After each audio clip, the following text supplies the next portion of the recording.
Breaking news में अभी खबर छत्तीसगढ़ के पूर्व सीएम भूपेश बघेल से जुड़ी हुई, जिनके घर छापेमारी चल रही है। सुबह 6 बजे से भिलाई स्थित आवास पर ईडी की रेड जारी है। 6 महीने के अंदर दूसरी बार है जब भूपेश बघेल के घर छापा मारा गया है। शराब घोटाला और महादेव ऐप मामले में ये रेड चल रही है। सुबह 6 बजे से छापेमारी की जो कार्रवाई है वो चल रही है और शाम तक कुछ बड़ा भी हो सकता है, बड़ी कार्रवाई भी हो सकती है। अब से कुछ ही देर पहले जब हम अपने सहयोगी नीलेश से बात कर रहे थे, उनका कहना था कि शाम तक कुछ बड़ा भी इस मामले में हो सकता है। तो सुबह 6 बजे से छापेमारी पूर्व सीएम भूपेश बघेल के घर पर जारी है। ईडी की महादेव ऐप और शराब घोटाला मामले में ये छापेमारी चल रही है। तो ईडी ने छत्तीसगढ़ के पूर्व मुख्यमंत्री भूपेश बघेल के घर पर छापेमारी की कार्रवाई शुरू कर दी। सुबह 6 बजे ईडी की टीम पहुंची। छत्तीसगढ़ के पूर्व मुख्यमंत्री भूपेश बघेल के निवास पर एक बार फिर से केंद्रीय जांच एजेंसी की टीम पहुंची हुई है और सुबह से ही जांच चल रही है। ये निवास स्थान है भूपेश बघेल का। इसके पहले देखेंगे कितनी बड़ी संख्या में पुलिस बल के जवान और जो सुरक्षा बल के जवान हैं वो तैनात कर दिए गए हैं। और जो कि भूपेश बघेल का जो एक निवास है वो यहाँ से कम 100 मीटर की दूरी पर है, लेकिन फिर भी इस बार बैरिकेटिंग और जो चाक चौबंद है सुरक्षा की वो काफ़ी कर दी गई है, ताकि पिछले दफ़ा हमने देखा था कि जब पिछली 2 बार केंद्रीय एजेंसियों की टीम भूपेश बघेल के निवास पहुंची थी तो बड़ी संख्या में समर्थक जो हैं वो आक्रोशित भी हो गए थे और ईडी की टीम जब पहुंची थी तो उनकी गाड़ी पर पथराव भी किया गया था। उसको ध्यान में रखते हुए बड़ी संख्या में पुलिस बल के जवान तैनात कर दिए गए। मैं एक बार सहयोगी से कहूँगा कि दिखाएँ वो तस्वीरें कि किस तरह से चारों तरफ से भूपेश बघेल के निवास पे कोई एंटर ना हो पाए, इसकी पूरी व्यवस्था की गई है। और एक गेट नज़र आ रहा होगा, उस गेट से ही एंट्री की गई है। सुरक्षा बल के जवान जो हैं पहले से ही जो भी उनके निवास में जाने का रास्ता है उसको पूरी तरह से ब्लॉक कर दिया गया है। और ये 6 महीने के भीतर तीसरा ऐसा मौका है जब केंद्रीय जांच एजेंसी की टीम जो है वो पहुंची है और उसमें ये तीसरी बार ऐसा है कि यहाँ से ही एंट्री बंद कर दी गई। नहीं तो दोनों बार जो है कम से कम उनके गेट तक जो है वो एंट्री हुआ करती थी, लेकिन अभी तीसरी बार ऐसा हुआ है कि यहीं से ही एंट्री बंद कर दी गई है। कहा यह जा रहा है कि शराब घोटाले के मामले में ये कार्रवाई चल रही है। हालांकि आधिकारिक तौर पर अभी ईडी की ओर से या फिर भूपेश बघेल के किसी समर्थक या किसी उनके जान पहचान के वालों की ओर से ये नहीं बताया गया कि किस मामले में ये कार्रवाई चल रही है, लेकिन कहा जा रहा है कि शराब घोटाले के मामले में ये एक्शन लिया गया है। हाल ही में इनके करीबी को कुछ महीने पहले गिरफ्तार किया गया था। उससे पूछताछ के बाद जो इनपुट मिले हैं उस पर आगे अब जांच चल रही है। हालांकि ये शराब घोटाले के मामले में ही जांच है या फिर किसी अन्य मामले में ईडी की टीम पहुंची है, जब तक ईडी की ओर से आधिकारिक बयान नहीं आएगा इस पर कुछ भी स्पष्ट रूप से कहना संभव नहीं है। लेकिन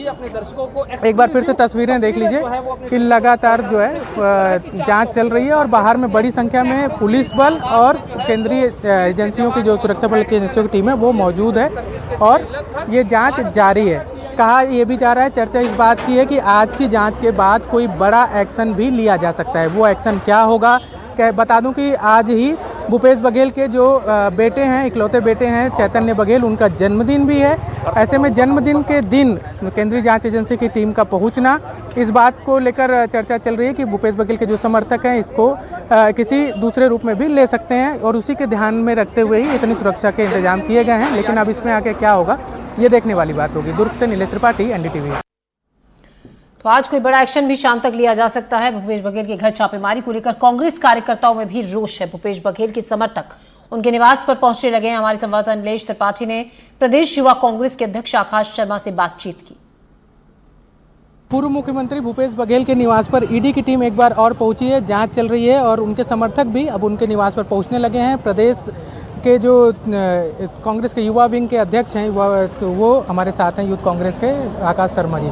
आकाश जी, लगातार कार्रवाइयाँ 6 महीने में लगभग तीसरी केंद्रीय एजेंसी की एक कार्रवाई रेड है भूपेश बघेल के निवास पर। दूसरी बार ईडी, इसके पहले सीबीआई किस मामले में है, हालांकि आधिकारिक तौर पर अभी बयान नहीं आया है, लेकिन कहा जा रहा है कि शराब घोटाले के मामले में जांच चल रही है। किस तरह से देखते हैं? सबसे पहले तो सुबह से ईडी का रेड पड़ी, सोशल मीडिया में जानकारी हमें मिली तो लोग हमें अपना एक मेरे मीम्स और एक मजाक के ढंग से लोग इसको देख रहे हैं कि क्या चल रहा है। सरकार की जो कानून, सरकार से तो इस प्रदेश के मुख्यमंत्री से भाजपा की सरकार तो चल नहीं रही है। बिजली का बिल आ रहा है, हर व्यवस्था में, हर सेक्टर में सरकार जो है नहीं है। और दूसरी ओर सरकार जो है ये ईडी का रेड इस साफ से दर्शाता है कि भूपेश बघेल जी की प्रमुखता से जब सरकार के खिलाफ विधानसभा में बोलते हैं, जब उनके जनहित के मुद्दे पर आवाज उठाते हैं उनके खिलाफ में, तो ये ईडी वाले सक्रिय हो जाते हैं। अभी रोज़ आज धान का मुद्दा, किसानों का मुद्दा, आम आदमी का बिजली का बिल का मुद्दा जिस प्रकार से विधानसभा में गूंज रहा था, तो ये उन्हें साफ समझ में आता है कि जब जब जनता की आवाज़ उठेगी ये जो है ईडी के लोग यहाँ पहुँचेंगे। और अभी मैं उनसे बात करता, हमारे कांग्रेस के कार्यकर्ता ने कहा कि एक ईडी को यहाँ पर एक घर ले लेना चाहिए, यहाँ पर घर किराए में ले लेना चाहिए। साथ में और मैं एक और मांग करता हूँ, पुलिस तो व्यवस्था का अपराध तो रुक नहीं रहा है पुलिस से, इस प्रदेश में अपराध बेलगाम हो चुका है। कल रायपुर के राजधानी रायपुर से लेकर प्रदेश के हर कोने में अपराध बेलगाम हो चुका है। ईडी को पुलिस थाना बंद कर के हर थाना में अपने कार्यालय खोलना चाहिए। बिल्कुल, आज बर्थडे भी है भूपेश बघेल के बेटे का। मैं चंद्रकांत से कहूँगा वो तस्वीरें भी दिखाते रहें। एक बड़ा सा बोर्ड भी लगा है, चैतन्य बघेल बिट्टू भैया को जन्मदिन की हार्दिक बधाई। केवल जो है किसी शुभ दिन को भूपेश बघेल जी किसी अच्छे दिन को केवल वो खराब करने का प्रयास करने की सोच से आते हैं। लेकिन मैं आपको बताना चाहता हूँ, भूपेश बघेल जी बहुत मजबूत नेता हैं। वो जनता की आवाज़ विपक्ष की नेता की और जनता जनहित की आवाज़ उठा के यहाँ तक पहुँचे हैं। तो छत्तीसगढ़ जनता उनसे प्यार करती है, उनके साथ खड़ी रहती है, उनसे कनेक्ट करती है। और ये जितना भूपेश बघेल जी के को दबाने का प्रयास करेंगे, भूपेश बघेल जी और उतना भर के आएंगे। बिल्कुल। तो ये प्रदेश कांग्रेस के जो यूथ विंग के अध्यक्ष हैं आकाश शर्मा, उनका कहना है कि भूपेश बघेल के यहाँ कोई भी कार्रवाई हो लेकिन वो बड़े ही मजबूत नेता हैं। और एक तस्वीरों के साथ कि देखिए पुलिस बल की संख्या जो है वो बढ़ा दी गई है। पहले कम संख्या में पुलिस बल के जवान थे, लेकिन धीरे धीरे अब और बढ़ाई जा रही है।